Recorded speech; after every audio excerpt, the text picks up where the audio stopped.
if the bull market has ended and we're now in a bear market, I think that is the absolute best time to get interested in Bitcoin. The people who get involved in Bitcoin during a bear market are the people who do by far the best from their investment, and also because they're the ones who have the greatest conviction. They're the ones who don't have paper hands, who get shaken out really easily. So in my experience watching Bitcoin for over a decade, it's those people who got interested in Bitcoin during a bear market, started going down the rabbit hole, started accumulating, who did by far the best. This is the Blue Collar Bitcoin Podcast, a show where average Joe firefighters explore the most important monetary technology of the 21st century. We talk Bitcoin, we talk finance, and we talk shit. Hello, folks, and welcome into the Blue Collar Bitcoin Podcast. Man, oh man, do we have a special episode for you today. Josh and myself, Dan, had the privilege of being joined by Vijay Boyapati. If you've been studying Bitcoin for more than 15 seconds, you know of Vijay. In 2018, he authored what is quite possibly the most famous Bitcoin article ever written, The Bullish Case For Bitcoin, and he has recently released a book based on this article with the same title. Vijay graced the main stage at the Bitcoin 2021 conference in Miami, and he's appeared on practically every major Bitcoin podcast in existence. Prior to his meteoric rise as a Bitcoin thought leader, Vijay was an engineer at Google. He is deeply passionate about Bitcoin, decentralization, and Austrian economics. Boyapati's knowledge surrounding Bitcoin is incredibly comprehensive, yet he also possesses a unique and special ability to synthesize those complex ideas for the everyday person. In this discussion, we cover topics such as, can the economy survive with a fixed money supply? Why portability and self-custody of Bitcoin are so incredibly important? Nation-state adoption of Bitcoin. Is it possible for Bitcoin to be regulated out of existence? Maintaining your Bitcoin virginity, avoiding altcoin traps, and much, much more. A link to Vijay's work is included in the show notes, and you can follow Vijay on Twitter at real_Vijay. You can follow us on Twitter at blue_collarbtc. Enjoy the episode. All views and language expressed by the hosts and guests in this podcast are solely their personal opinions and do not reflect their employers or organizations they are associated with. Do not treat any of the content in this podcast as investment advice or as an inducement to follow a particular strategy. This podcast is for entertainment purposes only. Vijay Boyapati, welcome to the Blue Collar Bitcoin Podcast. Thank you so much for joining us today. Thanks, Josh, and thanks, Dan. I'm really excited to be on your podcast with you. Yeah, we were just saying before getting going, you've heard this a time or two, but your work has really influenced the two of us. It was instrumental in both of our journeys, and certainly we'll link the Bullish Case for Bitcoin down in the show notes. If you've been in the space for more than 5 minutes, you've heard of this article. Just a phenomenally succinct and well done piece that really influenced our path. So we appreciate you and the work you're doing in the Bitcoin space. Well, thank you. I appreciate the kind words. Now, I think in listening to you and reading your work, what stands out to me about your skill set is you have this incredibly unique gift for synthesizing complicated themes and ideas. You can go as deep as anyone I've heard, but you can bring it back to the surface. And I know you get asked this on virtually every show, but if you don't mind, explain for our audience why Bitcoin is important in your mind and why you believe it'll continue to accrue value for decades to come. Give us just sort of your 1,000-foot view on Bitcoin. Well, Bitcoin, I think a good place to start is really what is Bitcoin, and I like to describe it as a new form of money. It's a new form of money that exists on the internet, and money is a special good in any economy, any developed economy. Money acts as the foundation for all trade and savings. If you don't have money, then people don't have the ability to trade with each other very easily. You sort of revert back to a barter-based society, which is very primitive. Uh, so it really is a foundational change to upgrade or improve the monetary system. And I think if you compare Bitcoin to other forms of money and you look at the attributes that make for a good money, Bitcoin is really far superior to anything that's ever existed. And I think because it because money acts as the foundation for all trade and savings, an upgrade would have a profound effect on society. So that's, my interest and my motivation in Bitcoin is this transformative effect it would have if it became widely adopted. It would make trade more efficient. It would make saving much easier, and would give people the freedom to save without the fear of having their money debased through inflation or confiscated. We are kind of privileged living in the United States, in one of the greatest nations in history. We have a lot of freedom, but there are a lot of countries around the world where people fear for their savings, and they're unsure whether they can keep their savings into the future because of their government. Uh, so Bitcoin gives a lot more power back to the individual, and it makes trade much freer and removes a lot of friction. So with Bitcoin, I can send value across the world to someone on the other side of the world without anyone standing in between me and that person, as easily as I can send an email. And I can send unlimited amounts without anyone's permission, which is incredibly powerful. This has literally never been possible in the history of the world. Mm. Uh, and it's sort of just today, to give you an example of why that's important. I went on a trip, a family trip with my wife, with some friends of ours, and our friends paid for all the accommodation and food, and we obviously said we'd pay them back. But using traditional payment services, like the banking system or PayPal, there's a limit on how much money you can send someone. It's actually pretty pathetic. It's like $2,000, Yeah. and we need to send more than that. With Bitcoin, there's no limit. I don't need to ask a bank's permission if I need to send someone 5,000 or $10,000, or if they're in a place where it's hard to get the money because there is no banking infrastructure. I can do that, and that's a really uh, a powerful, transformative change to the world. Something that hasn't been possible before.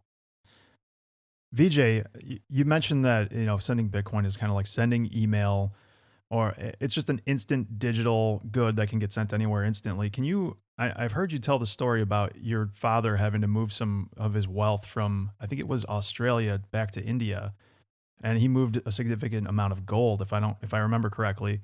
Can you tell us a little bit about that, and just about how Bitcoin could have made that whole transfer much more seamless and safe for everybody involved? Yeah, yeah, of course. So when I was a teenager, my mom got sick, and thankfully she recovered. But at the time, my dad was really concerned about my mom and how he would raise his two children. And he wanted to go back to India, where he had grown up and where he had his family. Uh, and he had, a bunch of assets that he had accumulated in Australia, but there was no easy way to transfer that to India. India had a very primitive banking system at the time. This was like the early 90s. And so he thought, well, how am I going to get my savings over to India? What he did was he sold his assets in Australia, and he bought gold, and he literally carried his savings in a bag of gold, to India, so that he could get his savings over to India. And I really remember how stressful that was for my dad, or how stressful it would be for anyone to have all of your life savings in a bag and go through customs, not just in Australia but in India, where there's a lot of corruption in India. I can't imagine. And so it's a very risky, scary, stressful experience to do something like that. So I was already primed to understand one of the big value propositions of Bitcoin, that you can easily transfer wealth digitally across the world in a secure way, without having to worry about going through customs or anything like that, or without having to declare it when you go through an airport. Uh, so, having that experience as a kid, I was I understood almost immediately, like, oh, there's something valuable here to this Bitcoin thing. Let me try and figure out really what this is about. Um, and I think if you become a Bitcoiner, I'm sure some of your listeners are Bitcoiners, and you've traveled, and you keep custody of your own Bitcoin, and you have the private keys. if you've ever traveled across a border and you know that you have your Bitcoin with you, that's an incredibly powerful feeling. No one else needs to know. You could cross a border with, $100,000 or $1 million or $10 million or whatever number it is. Like Yeah. Michael Saylor, for instance, could cross a border with $1 billion, 12 words, and right? he doesn't need to fill out any forms saying, how much money do you have in your pocket. No one needs to know. You can carry your wealth with you without any kind of harassment or corrupt authorities looking in your pockets. And that's such a powerful feeling. And I encourage people, if they have Bitcoin, or if they don't have Bitcoin, to try this. Get some savings, maybe $1,000 or a few $1,000s, and go to another country and feel the power of Mm. knowing that you have your savings with you, and you can use your savings without asking anyone for their permission. True sovereignty. Yeah, we were talking before we started recording, VJ, and we were just saying that one of the endlessly fascinating but also unfortunate parts of Bitcoin is it just takes a long time to grok this thing, to wrap your head around it. And two characteristics or principles we've just briefly brushed on, one of which was just the incredible amount of friction that exists in our current monetary system. And then secondarily, this idea of bearer assets that you actually possess yourself. These are two unbelievably important themes that very few people even understand the implications of. And even if you just say the sentence, Bitcoin may present a solution to these problems, that's an incredible statement that has far-reaching or potentially far-reaching effects. But it's just hard to get the average individual to understand the power of those two things: reducing friction, which Bitcoin does just beautifully, and then also allowing you to actually have sovereignty over your money as a digital bearer asset. Yeah, I mean, the thing is, we live in the West, so I think we take for granted that um, the monetary system seems to work. It generally seems to work, and when we keep some of our savings in either dollars or pounds or whatever it is, that they don't lose value that quickly. But that's not true in the rest of the world, and certainly the Western nations are not immune to bad monetary policy or government failure.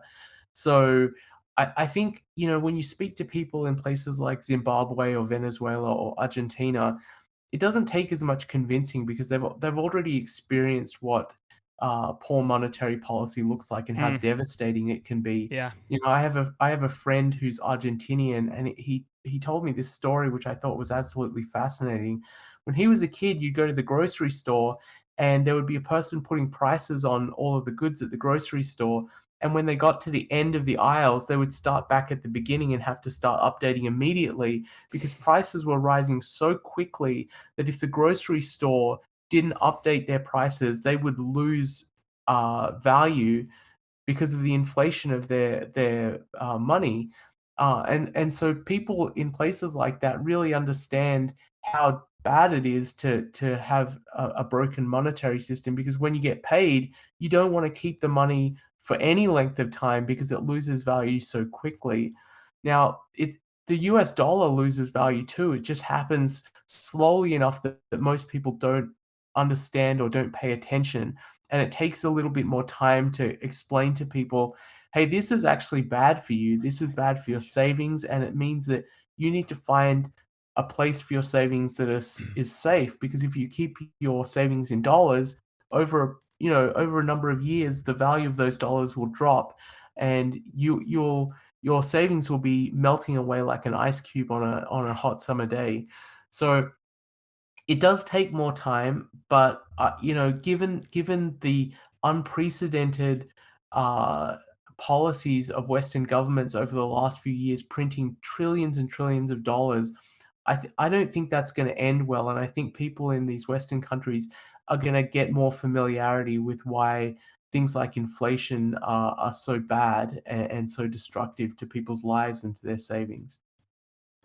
Vijay, I'm glad you brought up the hyperinflation theme. I read the Bullish Case again last night preparing for this, and there was an excerpt from it I want to read to you. I'm sure you're familiar with it, but when a sovereign money hyperinflates, its value first collapses against the most liquid goods in the society, such as gold or foreign money like supply.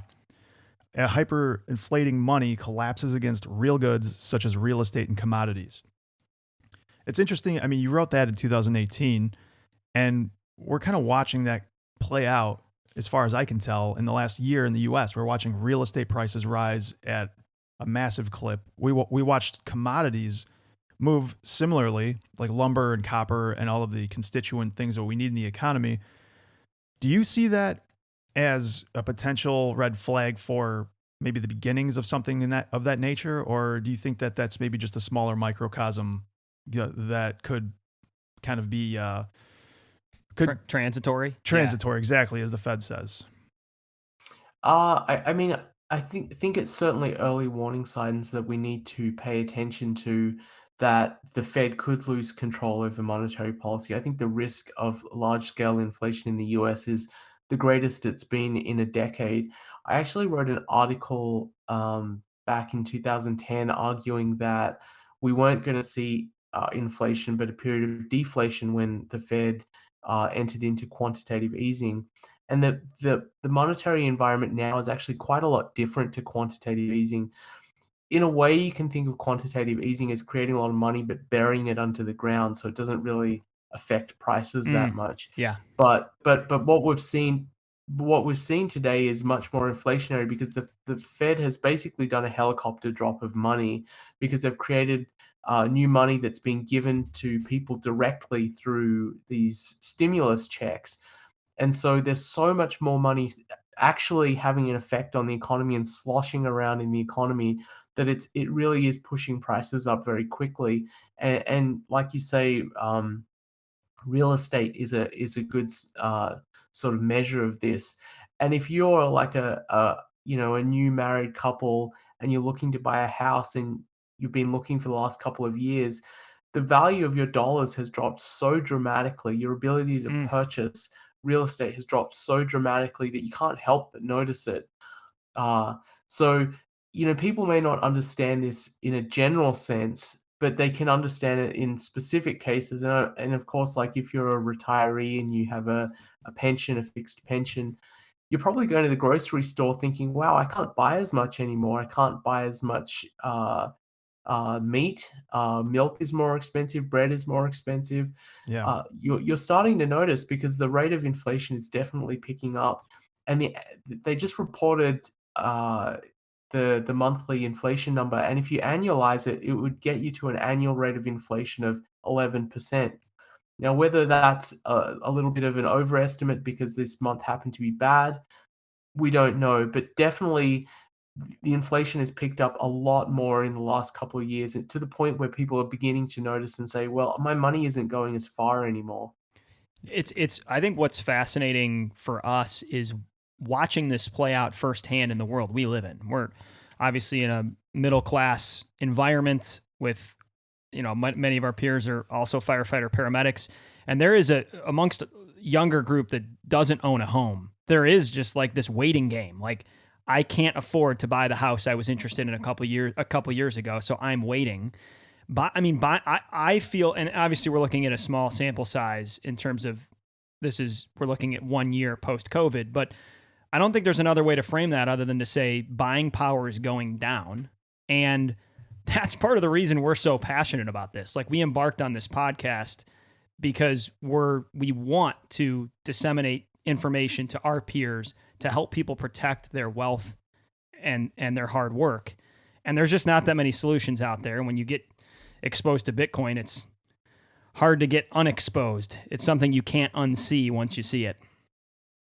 Yeah, and I think that you bring up something that's important. There's a moral aspect to this as well.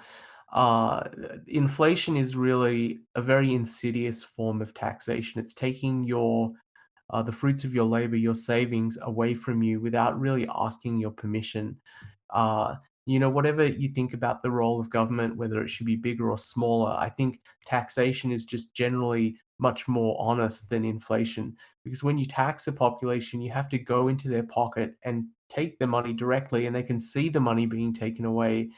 and governments have to justify and explain, well, we need the money for this or that. With inflation, they're taking your savings without asking and without most people even understanding what's happening. And I really think that's an immoral way of governments behaving. I mean, complete agreement with you. I think it's important to let people know and to explain this, because the fruits of your labor are really important, right? You put your hard work in, and you should get to keep that, and for the benefit of your family and the people you care about. And having that taken away, and generally having that taken away and benefiting, very, very powerful special interests like banks and insurance companies, and the institutions that are closest to government, have the most power influencing government. That's incredibly immoral to me. So that's another one of the reasons why I'm very passionate about Bitcoin, is that it puts power back in the hands of people who save and earn their money, and want to keep their savings safe. Yeah, this I've heard you explore that idea before. This whole taxation is honest, inflation is dishonest. I actually heard, let's see, it was Jeff Booth, Greg Foss, and I think John Vallis were on. And Booth said, I just looked it up because I tweeted it out. He said, and this hit home for us. He said, I want a firefighter in my city, and I'm happy to pay taxes to do that. I just don't want politicians to lie to me. And then I followed up and said, we firemen agree. Funding essential government services via transparent taxation is fair. Arbitrary, unlimited inflation is not. And this is just another misunderstanding for a lot of folks in terms of digesting exactly what's happening when this amount of money gets inserted. I mean, it is a shadow tax, and it's not something we've agreed to. Right, absolutely. And it's just, I think it's unfair for the weakest people in society who don't know what's happening, and having their savings transferred away and going to the people who get the newly inflated money first is just so unjust. And so it is, for me, a moral issue. So a question I'm really interested in hearing your answer to, Vijay. I've heard a lot of Keynesian economics and economists go on about how it'd be very difficult to run an economy on a fixed supply of money. So, as someone who we know is deeply passionate about and knowledgeable regarding Austrian economics, how would you respond to that argument that we need to have an unlimited money supply or some inflation to keep everything moving and expanding, versus Bitcoin, which is a fixed supply that is obviously infinitely divisible at some point in the future? But how would you approach answering that question? Good question. Well, there's a really big fallacy in this Keynesian argument, that if you had a fixed money supply, that the value of the money will go up over time because it's fixed, and there be production of new goods over time. So because your money is more valuable, you're just going to decide not to spend it, because you can just wait and you can get more in the future. And we know this is completely false, because we can already see pockets of the economy which are so productive that prices do fall very, very rapidly. Yeah. So technology is an example of this. So you consider something like an iPhone. Now, I suspect that whatever phone you have, you've gotten a new one in the last few years. You probably haven't waited like a decade or 15 years just because you could wait more and get a better phone. So the fallacy is that people will not exchange their money because they can wait longer. But if the benefit of exchanging your money is so great to you and your lifestyle, you will exchange it. That's just a fact. Uh, what all it will do is it'll marginally shift the propensity to spend towards a propensity to save. Right. Because It everyone, doesn't eliminate the desire to spend, it just shifts it slightly, and I actually think that's a great thing. It's beneficial for people to save, because savings is what allows for investment. It's the saving of assets that can be deployed later in investments that increases the productivity of any economy. Now, the fact that we have money kind of confuses people. They don't understand what this means. But if you think of a sort of simple example, And Austrian economists often like to use the example of Robinson Crusoe on an island where there is no money. We can understand what is savings. Savings is, let's say Robinson Crusoe is a fisherman, and what he does is he defers some of his consumption. He doesn't eat all of the fish that he catches, and he puts some on the side. Maybe he smokes it so he can eat it later. And so he saves and he puts away some of the present consumption for the future. And in the future, what he can do is he can use that as a way of investing his time into making his ability to fish uh, improve. So he can spend a few days building a fishing net, for instance, because he can rely on the savings that he's accumulated in the fish that he's put away. Now, if you think about it in sort of the wider context of the economy, if you have more people saving, that gives you a greater ability to invest and a greater ability to increase the productivity of the economy, which is the source of all wealth, is the increase in production. So, I think Keynesians are completely mistaken, because if you have a money which is deflationary, it shifts the tendency away from spending and consumption to savings, which in the long term is really great for increasing the productivity of an economy. That was a great explanation, and it also made me. What came to mind was it also creates a more robust economy overall, because when you've got a large amount of people saving who can go without for a period of time if they need to, the whole thing doesn't just sit on a house of cards that could collapse at any time. The whole thing is sustainable for a longer period of time with any intermediate problems here and there. Whereas Yeah, you don't. what we have now is it's unsustainable. If any part of this whole chain breaks, it's all done Right. instantly. Yeah. Yeah, and I think an important thing that you bring up is that it's not built on this huge debt bubble. And the problem with having an economy that's built on credit is that one of the tendencies is that people start using that credit for consumption as well. Yeah. And so what happens is that you get a huge part of the economy devoted to people just consuming. And the example of this in the last decade or so was the financial crisis, where people were using debt to buy houses and remodel their houses and put in granite countertops and just things which are just consumption, so that they could appear to be wealthy, and didn't at all improve the economy, didn't improve the productivity of the economy, didn't involve new factories or production of new services or research or any of those things. And that's one of the dangers of credit, is that it makes it easy for people to consume, and you get Mm. into a consumerist society. And like you say, those are much more fragile and prone to collapses, because eventually, when you get this huge bubble, it has to collapse, because you can't have everyone in the economy laying granite countertop. That's just not a productive use of human capital. Yeah. And just you, to individual lives. I mean, there's so many folks completely broke walking around living middle upper class lifestyles. And we live in a society that allows for that. And unfortunately, that rotten turkey eventually comes back to roost.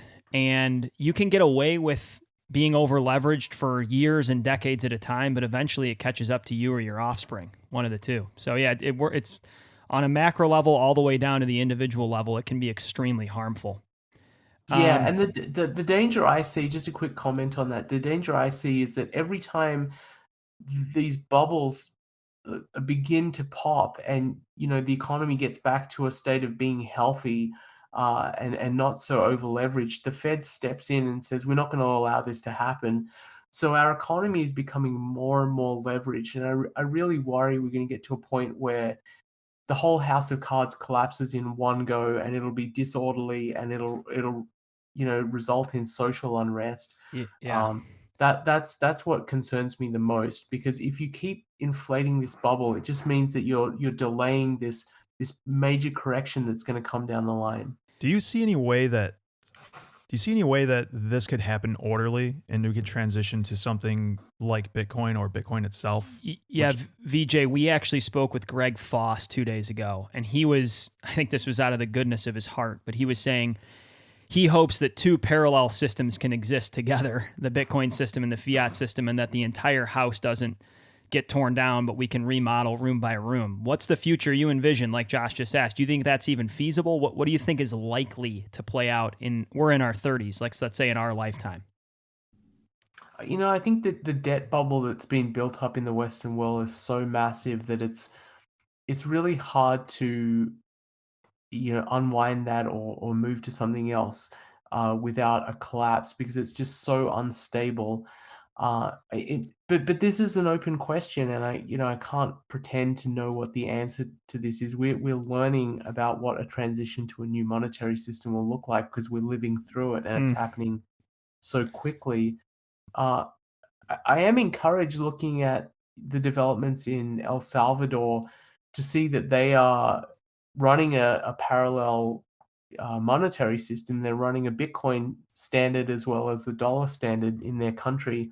And I think that's a good template for how this might work.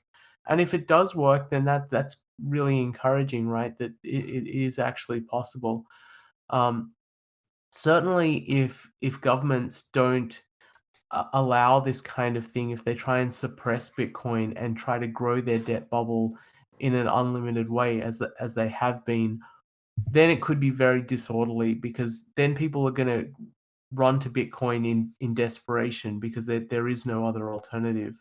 Uh, the way of getting ahead of it is to do what El Salvador has done and say, let's just legalize this and let people use it and let them get the benefit of keeping their savings in this new form of money and also the benefit of being able to receive Bitcoin from friends and family overseas because that's a big deal to Latin American countries is remittances, people moving to America and sending some of their savings back to their family. Uh, and a lot of these folks in Latin America lose a huge chunk of that money to these money services businesses, which take 30 to 50%. But with Bitcoin now, they can have that money go back to their family and get the vast bulk of that money to them. So yeah, let's see. My tendency would be to think that given how big the bubble is, it's going to be very hard for it to unwind in an orderly fashion. But I do have like a little bit of hope seeing the example of what's happening in Latin America right now.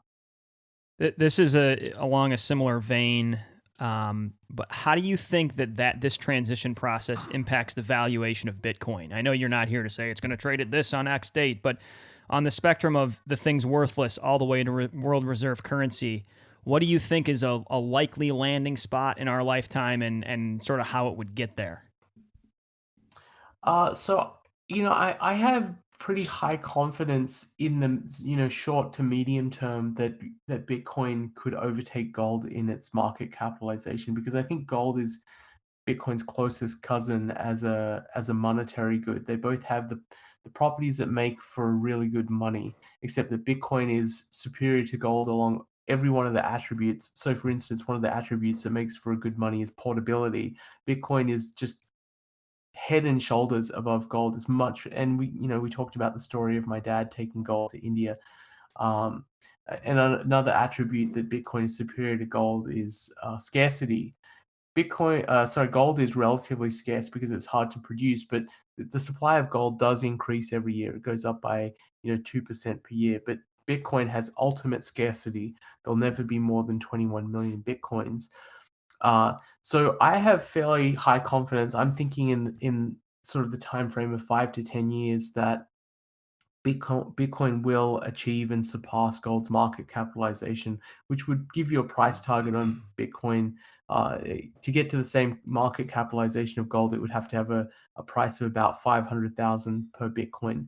Beyond that, I think it's still an open question whether Bitcoin becomes the global reserve currency, and whether more and more countries adopt it as a reserve currency and add it to their reserves, their foreign currency reserves. Um, so I personally believe that will happen, but I think that's a multi-decade process, and it's something that will benefit my kids and my grandkids. But I think some people have timelines where that's going to happen over the next 3 or 4 years, and I think that's a little too optimistic. Yeah. Vijay, in your bullish case for Bitcoin, you talk about Gartner hype cycles and how new technologies go through these hype cycles. There's this technological trigger, and then a bunch of people jump on board and they hype this thing to the moon. Like we've seen in Bitcoin maybe 5 times now. It goes from, like this recent time, it went from 3,000 to 65,000. And then the peak of this is the inflated expectations, when then it crashes back down to the trough of disillusionment, and then the slope of enlightenment, and then the plateau of productivity. So you did mention that you thought the final adoption phase, the final Gartner cycle in Bitcoin, would be when nation states adopt Bitcoin. Do you see what's going on in El Salvador as that final adoption phase, but maybe happening on a much slower process than, obviously, like you said, you're not expecting this to happen in the next 5 years or so. But do you think that's the first inkling of this, or do you think this is maybe just like an off shot, shot in the pan kind of situation? Yeah, I think it may be a little bit of an anomaly, and I was certainly very surprised that this happened in this cycle. I didn't expect it to happen for a couple more cycles. It's not what I would call full adoption, because I think for it to be full adoption, El Salvador would have to meaningfully add it to their foreign currency reserves, and I don't think that's what they're doing. They're making it legal tender, which is really great for the people in El Salvador. They can use Bitcoin without the friction of having to pay taxes when they buy and sell things. Uh, but in each cycle, you could have, like, you could define, say, the first cycle as being the computer scientists and cryptographers that understood enough about what Bitcoin was to be interested in it. And you could define the next cycle as people who are ideologically aligned with Bitcoin, libertarians coming in. And then maybe the next cycle would be retail investors. But in each cycle, you can have people who really belong in the cycle after, Mm, who are just yeah. early. So for instance, like, maybe institutional adoption, like real institutional adoption, won't happen this cycle. It will happen next cycle. And people like Michael Saylor are just the tip of the spear. They're the earliest people who belong in the next cycle coming in. And the same thing could be true with El Salvador. Um, I think El Salvador, coming in this cycle is certainly going to make it easier for other nation states to come in the next cycle. And one of the concepts I've talked about on Twitter is this idea of touch points, and this is more for individuals, but the number of times a person has to hear about Bitcoin before they become interested in learning about it or doing anything about it. And for different people, that may be a different number of touch points. So for me, it was, two of my really close friends who I really trust kept telling me about Bitcoin and kept telling me that I needed to look into it, and eventually I did. But first, someone like my dad, it might take 20 or 30 different people telling him that he needs to look into it before he actually goes and does it. I think the same thing is true probably for nation states and the political leaders in these nation states. It may take a few countries jumping on board Bitcoin, and getting the benefits of having a Bitcoin standard for other countries to say, yeah, well, actually, this looks like it works. Maybe we should do it as well.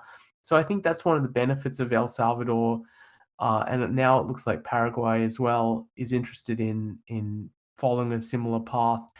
I think if they have a success where their people see the value of their savings go up, the savings that they have in Bitcoin, and they see, like, much that see that they're paying much less in fees to companies like Western Union.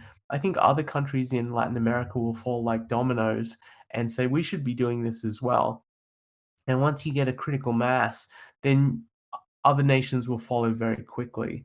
So it is surprising to me that El Salvador happened this cycle, but I think it's really setting the stage for the next cycle when I think we'll see a lot more of this.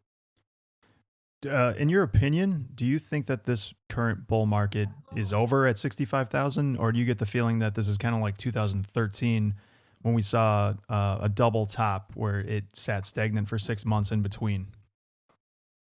Yeah, I think that's completely an open question. I could give you an answer, try to be a hype man and say we're definitely going higher. We want to hear But hype.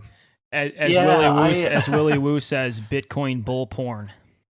Yeah, Yeah. exactly. I mean, so it feels good, right, to say that, but I have to be honest, maybe it is the top, Yeah. and that's okay if it is. Maybe Yep. this bull cycle uh, has ended, and maybe we're gonna find a plateau somewhere in the 30,000 area, and maybe we sit here for a prolonged period of time before we set the base for the next run, and maybe the next one goes to 150,000 or something like that.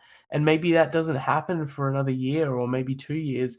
I don't worry about these things so much because my time horizon is, quite long. It's in the order of a decade or multiple decades because I see this as a long-term project, which in the time span of a few decades is going to be incredibly valuable. And I think, one of the greatest investment opportunities of all time. So I'm kind of patient and I don't worry that maybe the bull market is over. I've been through a bunch of bull markets and a bunch of bear markets. If this is a bear market, fine. It actually to me is way less painful than the 2013 bear market. That was incredibly painful because there was a sense that maybe Bitcoin really was dead. That there was a few prominent people who just gave up on Bitcoin and said, I'm out. I didn't think this can work." So my confidence was tested a lot more in 2013 and 2014 than it is now. I feel incredibly bullish about Bitcoin because I think the fundamentals are so good.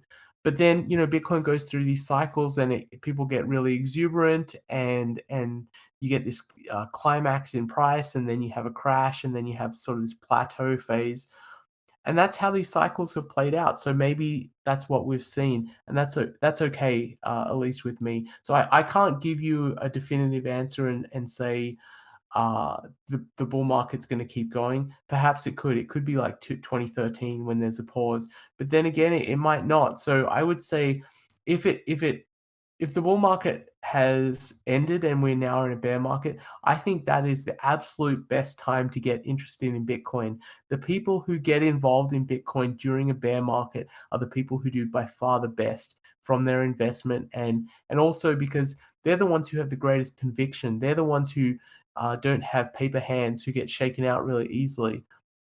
So in my experience watching Bitcoin for over a decade, it's those people who got interested in Bitcoin during a bear market, started going down the rabbit hole, started accumulating, who did by far the best. VJ, we just need you to say it's going to 1 million so we can say you said Yeah, that so on we here. can just put it on YouTube. No, It's seriously, going to the moon. VJ, Going to the moon. I don't think we can express how much we appreciate some of the healthy cautions you just included. Like we couldn't. You said earlier, it takes multiple touch points for people to develop conviction, and it just. Unfortunately or unfortunately, it takes time. You've been in way longer than the two of us, but we've been in since 2017, and we feel the same way. Like there's a sense of peace when you understand the fundamentals and you have the foundation of your conviction built on real stuff. And there's no better time to develop that than when the hype is over. And there could be some maybe unfortunate truth to the fact that if you just got shaken out in the last couple months, you may not have been ready to ride this beast. It may not. You may, as your book talks, you may not be ready to ride the bull just yet. So we are deeply passionate about steel manning our arguments, weighing the other side, and just being intellectually honest. And along this vein, it's a tough question, but what actual concerns do you have about the Bitcoin protocol and network? Like as you play devil's advocate and take the counter argument side, what could potentially or does currently concern you about Bitcoin? I think, in the early days, the biggest risk was protocol risk, whether Satoshi had actually designed something that worked. And over the years, I think, there's been a lot of incredibly bright people who've tried to break the protocol and to hack the network. But we've come to understand that it's a very well designed, elegantly designed system. Um, I think the biggest risk today is nation state attack, whether nation states recognize Bitcoin as a threat to their monetary policy and whether they act on it. And to me, that comes down to whether Bitcoin gets enough political capture that a nation state attack is essentially impossible. The example I usually give to people is the ride sharing company Uber, which had this strategy of going into cities and launching their service without asking anyone's permission. Love And it. they would really upset the taxi lobby in all over the world. The taxi lobbies hated Uber because it was disrupting their business. And the taxi lobby would go to the local city government and say, you need to regulate this business or shut it down. And by the time the local city government got around to doing anything about it, Uber had such a strong constituency of its users who are passionate about using it, and the people who made their money through Uber, the drivers. So it would became very, very difficult for city governments to shut it down because of that constituency. And the same thing is happening with Bitcoin. The number of people who have savings in Bitcoin is growing very rapidly over time, and the number of businesses that are built around Bitcoin is also growing. So people who depend on their livelihood on Bitcoin, and now public companies which have Bitcoin on their balance sheet. So this forms a natural constituency which protects Bitcoin, at least in the democratic nations where politicians can't do whatever they like; they have to do what's popular. Bitcoin is still vulnerable though because it's still at a fairly small amount of adoption in the United States and the world. I think over the next 4 to 5 years, that adoption will grow to the level where Bitcoin does become politically invulnerable, because shutting down Bitcoin would be like trying to shut down the 401k program. If you tried to take away people's retirement savings, you'd have people rioting in the streets. Now, Bitcoin's not quite there yet, but I'm optimistic it will get there. But that is the number one concern for me, is whether nation states decide, hey, we need to shut this thing down. And I think we need to really keep our eyes open and watch for this as a threat, and not just believe Bitcoin is inevitable. We have to work to make it inevitable, which is to explain to people why it's important, and to especially to explain to people in power why it's important. And I'm really encouraged by the fact that we now have a United States senator who is an open advocate for Bitcoin and even owns Bitcoin. And she said that one of her jobs is to go to the Senate and explain to her colleagues in the Senate why Bitcoin is important. And I'm really encouraged that we have a voice in the Senate, because a single senator has a lot of power in our system of government. Yeah. A lot more than a congressman. So that's a very exciting development, and I think is going to be a great protective force for this sort of nascent, embryonic Bitcoin ecosystem. Yeah, and just for our audience, you're talking about Cynthia Loomis, correct? That's right. Yes. Yeah. Yeah, Vijay, luckily for us, governments are generally slow, dumb animals, and I think this thing's going to outcompete them pretty handily. What are your thoughts on? Do you have any altcoins at all that you would be a proponent of, or that you think have any utility that Bitcoin at some point on some other layer won't overtake or completely render useless? Do you own anything else besides Bitcoin? Is really what I'm trying to ask you. Yeah, I call myself a Bitcoin virgin. I've never lost my Bitcoin virginity. That's a great phrase. Oh, I was a whore when I started. Yeah. We reclaimed our virginity, Vijay, but we're born again Bitcoin virgins. I've heard that's medically possible. But, I'm sure it is these days. I didn't need to do that. I've always been a Bitcoin virgin, and I've never owned anything else. It's partly because, I just don't think any of these other altcoins has the immaculate conception of Bitcoin.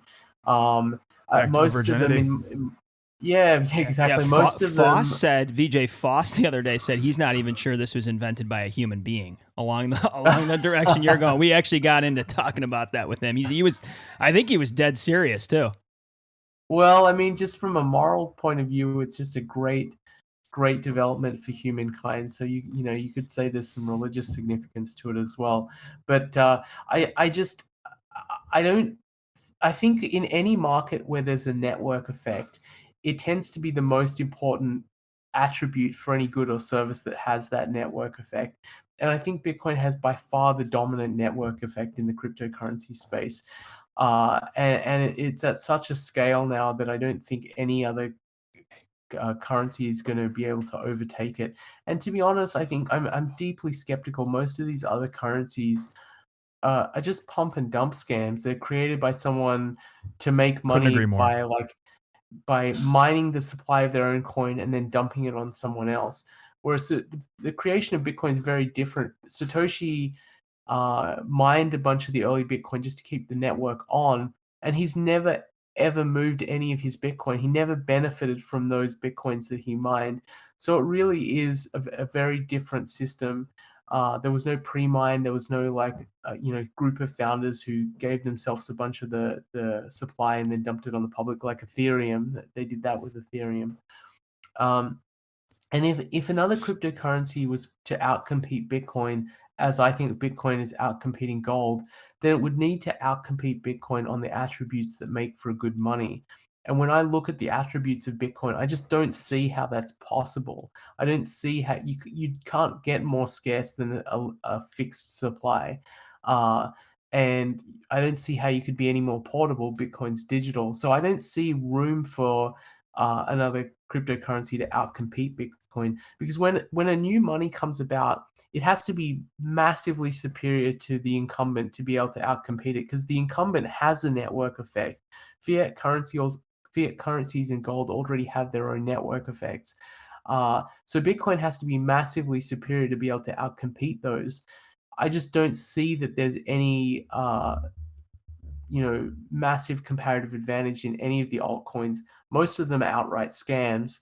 And there are some which have some technological attributes that are kind of interesting, but it's not those technological attributes that will help them win. It's the monetary attributes, because these are all monetary goods competing against each other. So I don't own any of these others. I'm not interested in them. I don't. I'm in Bitcoin more for the mission of changing the world, and most of these other ones are um, really not. They're trying to attack some very specific market and say, we're really good at doing transactions in this particular market. I don't buy any of that. I think that's mostly just marketing BS. I It, think these are going to be great test nets for Bitcoin's continued improvement, I think. Yeah, if something interesting comes up, Bitcoin can certainly adopt it in its network. Bitcoin, the community of developers that work on Bitcoin are extremely conservative about modifying Bitcoin, and I think that's a really good thing, because we're talking about a foundation layer for savings, and you don't want that to be constantly tinkered with. In fact, you want it to be essentially impossible to change, right. because you want your savings to be safe. And that's another reason I think Bitcoin is really completely different to all these other cryptocurrencies, is that there's credibility to its monetary policy, because it is extremely difficult, almost impossible to change Bitcoin. Whereas these other cryptocurrencies, you have a very small team that can turn it on or off or add whatever they want. Why would you trust the monetary policy of something that can be controlled by 5 or 6 people? Yeah, this is something we're constantly harping on is just decentralization matters. You talked about the remarkable characteristics of Bitcoin. You said, scarcity and portability. Well, these characteristics are embodied and carried out by a decentralized network. And to expect that another coin or protocol is going to infringe on where Bitcoin's at in terms of decentralization is just hard for us to believe. I mean, what other protocol is going to have a couple pea-sized brained firemen like us running nodes in our house? It's just very unlikely. Right, exactly. Yeah, and I think that really is the key to it, is that the decentralization is something that Bitcoin has and no other cryptocurrency has. And Bitcoin has already gone through these tests of its decentralization. So in 2017, there was this attempt to take over Bitcoin and change it in a way that would be beneficial to some of the companies working in the ecosystem, and they failed. No one, and that was a great test to show that Bitcoin is invulnerable to attack, especially against companies that are in the space that have a lot of influence. That's not true for any other cryptocurrency. When Ethereum was tested, it immediately failed its test. Yeah. There was this uh, a smart contract, the DAO, which was an early smart contract that allowed people to do kind of a venture-backed fund using Ethereum. And when they found out that it had a bug and a bunch of people lost money, they just unwound it. They rolled it back. So that showed that Ethereum isn't immutable. It can be changed. If someone doesn't like something, if the group of developers says, we don't like these transactions, they can just unwind it. And that's no different to the current financial system. So what's the value there? I see no value in that. So yeah, that's part of the reason why I'm Bitcoin only. Vijay, could you tell us a little bit about your new book and tell some of our tens of listeners where they can buy it? This is so a huge reach for you, Vijay. Our audience is just absolutely massive. Yeah, your book is just going to blow up after this podcast. I appreciate that. So I updated my article and significantly expanded on it to turn it into a book, and I launched it as a Kickstarter as a way of selling directly to the people who would be interested in it. And the Kickstarter was fairly successful. It raised about $150,000. I'm working right now on getting those books shipped to the people who backed my Kickstarter. The Kickstarter has ended. You can find the book on pre-order on Amazon now, and it should be released mid-August. So if you want to get an advanced order in, you can go to Amazon and put an order in. Awesome. Can we still get a signature on that book? Because I was looking at the Kickstarter campaign like a week ago, and I was like, damn, I missed the opportunity to buy the signed version. Vijay, here's the deal. We're gonna tell our listeners, order it through Amazon, and then we'll give out your personal address. They'll ship it to you. You'll sign it and then send it back to them. No, seriously, I was just gonna say I brought a bunch of copies to the conference in Miami, and I signed a few hundred copies, and my hand almost fell off. It was pretty funny, but I still have about another 1,000 copies to sign, so I have a lot of work ahead. You got to find someone to be able to fake your signature. You just got to get a stamp made, just stamp that signature on there. We will link your article. We'll link that. I'm assuming we can just find it on Amazon and people can pre-order it, right? Based on what you just said. Yep. Very cool. Yep. And then in terms of people getting in touch with your ideas and your content, where can people find you? The best place is on Twitter. I tweet about Bitcoin fairly frequently. My Twitter handle is RealVijay, so REAL_VIJAY. And that's the best place to find me and also to message me as well. I generally try and respond to everyone who has a question about Bitcoin because I love talking about Bitcoin. We do too, and we hope that the next time you come on, we'll have hundreds of listeners for you to listen. Yeah, we'll go from tens to hundreds, and then probably millions. After the network effect that this podcast is garnering makes Bitcoin blush. Write a textbook on Metcalfe's law here as we ascend. Seriously, we know you're a busy man. Thank you for your time. Your ability, like we said at the top, to synthesize some of these complex ideas is super fruitful for the types of individuals we're trying to target and help navigate this super important technology and protocol. So thank you so much, Vijay. Thank you. Thank you, guys. I appreciate it. Thanks for listening into the show. If you enjoyed this discussion, be sure to subscribe on whatever app you're using for podcasts. And if you have an extra minute, go ahead and leave us a review. You can also follow us on Twitter. We're at blue_collar_BTC. We invite questions, comments, and inquiries of any kind, and our email is bluecollarbitcoinpodcast@gmail.com. We look forward to you joining us next time on the Blue Collar Bitcoin Podcast.